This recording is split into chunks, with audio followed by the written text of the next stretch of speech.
ট্রেনেই পরিচয় হলো এক বয়স্ক ভদ্রমহিলার সাথে। বৃষ্টি বাদলের দিনে ট্রেন প্রায় ফাঁকা। গুটি কয়েক লোকজন ছড়িয়ে ছিটিয়ে বসে আছে এদিকে ওদিকে।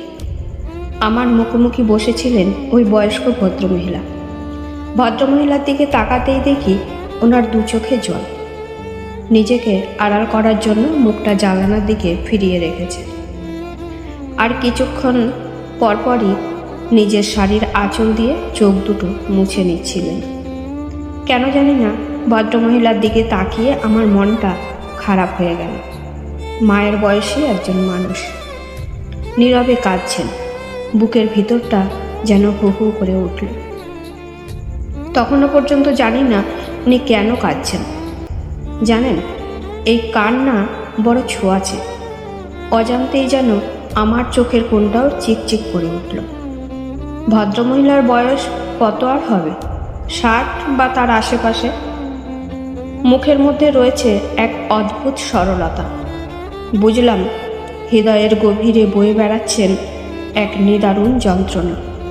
তা না হলে মানুষ কি আর শখে একাকী কাঁদে? বিষণ্ণতায় ভরা অমায়িক মুখখানা আমাকে আর স্থির থাকতে দিল না।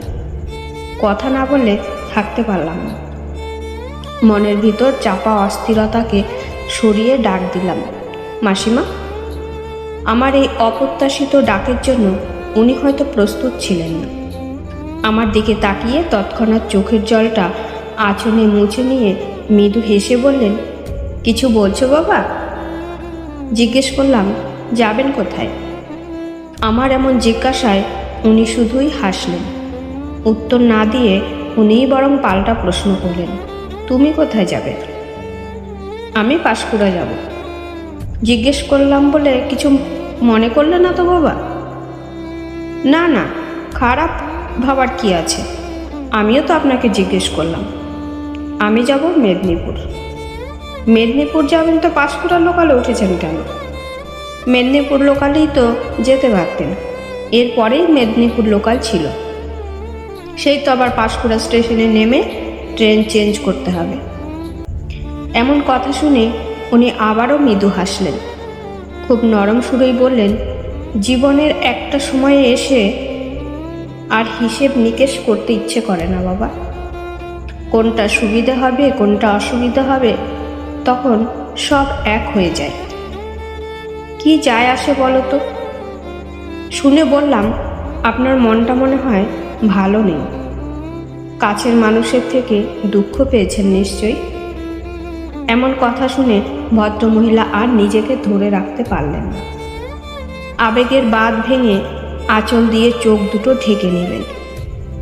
মিনিটখানেক পর মুখ মুছে নিয়ে বললেন, তুমিও ঠিক আমার ছেলের মতোই। আমার ছেলেও বুঝতে পেরে যায় আমার মন খারাপ থাকলে। জানো বাবা, এই পৃথিবীতে দুঃখ বোঝার মতো আপনজন খুব কমই আছে। মনের কথাগুলো শোনার মতো কেউ থাকে না। নিজেকে এখন অচল পয়সার মতো মনে হয়। অনেক দুঃখ নিয়ে বাড়ি ছেড়ে চলে এসেছি। এমন কথা শুনে আমি একটু অবাকই হলাম। জিজ্ঞেস করলাম, বাড়ি ছেড়ে চলে এসেছেন মানে? কেন মাসিমা? কিছু যদি মনে না করেন আমাকে বলতে পারেন, নিজের ছেলের মতো ভেবে।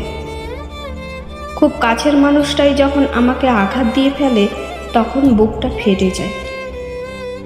আমার নাকি নজর খারাপ, আমার দৃষ্টিতে নাকি সব ক্ষতি হয়ে যায়। এই বুকে অনেক ব্যথা জমে আছে। মাত্র 2 বছর হলো ছেলের বিয়ে দিয়েছিলাম। ভেবেছিলাম ছেলে বৌমাকে নিয়ে আনন্দ করে জীবনের শেষ দিন কটা বাঁচব। না, হলো না। আমার কপালের দোষ। বৌমা কি আর আমার পর বলো তো? আমি আপন করতে চাইলেও আমাকে আপন করলো না সে। বৌমার কাছে সব থেকে অপছন্দের মানুষটা হলাম আমি। শাশুড়ি মানেই কি খারাপ? জিজ্ঞেস করলাম, বৌমার এমন আচরণের কারণ কি? দেখাশোনা করেই তো বিয়ে দিয়েছেন ছেলে নাকি? না বাবা, আমার ছেলে প্রেম করেই বিয়ে করেছে। আমি হাসি মুখেই সব কিছু মেনে নিয়েছি। বৌমার খুশিতেই আমিও খুশি। বৌমা চায় সে তার ইচ্ছে মতো সব কিছু করবে, তাতেও আমি আপত্তি করিনি। প্রতিদিন 10:30 11টায় ঘুম থেকে ওঠে, তাতেও আমার অসুবিধে নেই। কিন্তু টুকটাক বাড়ির একটু আধটু কাজও তো করতে হবে। 2 বছর ছেলের বিয়ে হয়েছে, আমি রান্না বান্না সব করি। বৌমা আমাকে একদিনের জন্য একটুও হেল্প করেনি। ছেলে অফিসে যায় সকালে, তার টিফিন, তার সকালের খাওয়া দাওয়া সবটাই আমাকে দেখতে হয়। ছেলে বেরিয়ে যায় 1:30টায়। একা হাতে পেরে উঠি না বাবা, বয়স হয়েছে তো। খারাপ লাগে, বৌমা যখন ঘরে থেকেও একটুও সহযোগিতা করে না। এখন কি সব রিল ভিডিও হয়েছে না, সেই সব উপর ঘরে বসে করে। উপর ঘরেই থাকে, সে করুক, কিছু তো একটা নিয়ে থাকতে হবে। তার জগৎ নিয়ে সে আছে, কিন্তু সংসারের একজন মানুষের কিছু তো দায়িত্ব থাকবেই। আমার ছেলে বৌমাকে একদিন বলল, মাকে একটু আধটু তো হেল্প করতে পারো।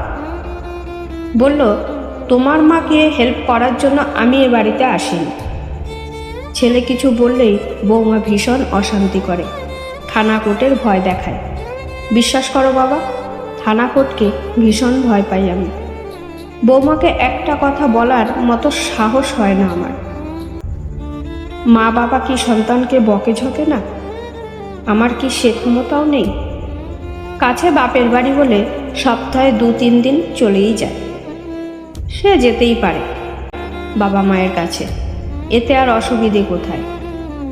সেদিন শুধু বলেছিলাম, বৌমা শরীরটা ভালো নেই আজ, রাতে রান্নাটুকু তুমি করে নিও।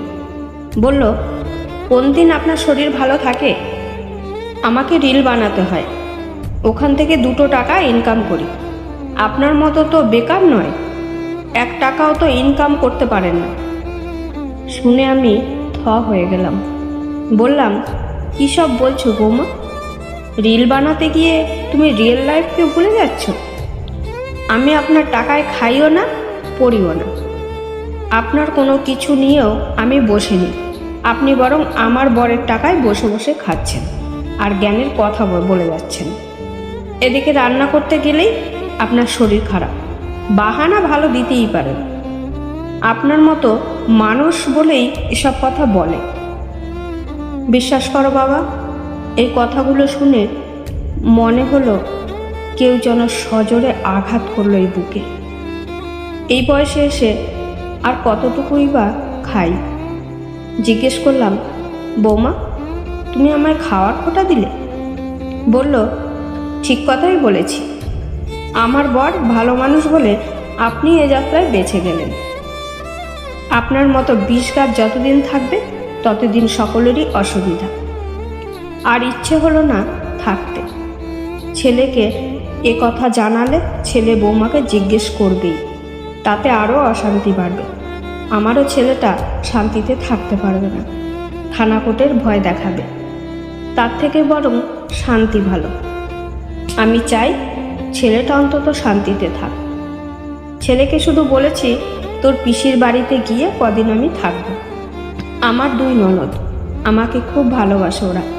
ননদের ছেলে মানে আমার ভাগনা আমাকে বলেছে, মামি তুমি সারা জীবন আমাদের কাছে থেকে যাও। আজ থেকে আমি ননদের বাড়িতেই থাকব। শুধু আমার ছেলের ভালো চেয়ে। ছেলে অফিসে বেরিয়ে যাওয়ার পর আমি বেরিয়ে এসেছি। বৌমাকে শুধু একটা কথাই বলে এসেছি, তুমি ঠিক বলেছ, তুমি আমার খাও না, তুমি আমার পরও না, তুমি কিছু নিয়ে বসেও নেই। এটা যদি বলো আমার সব থেকে দামি জিনিসটা তোমার কাছে আছে, তার খেয়াল রেখো, তার যত্ন করো। ভদ্রমহিলা কথাগুলো বলছেন আর চোখ দিয়ে অনর্গল জল গড়িয়ে পড়ছে। খারাপ লাগলো, ভীষণ খারাপ লাগলো। সান্ত্বনা দেওয়ার মতো কিছু ভাষা নেই আমার।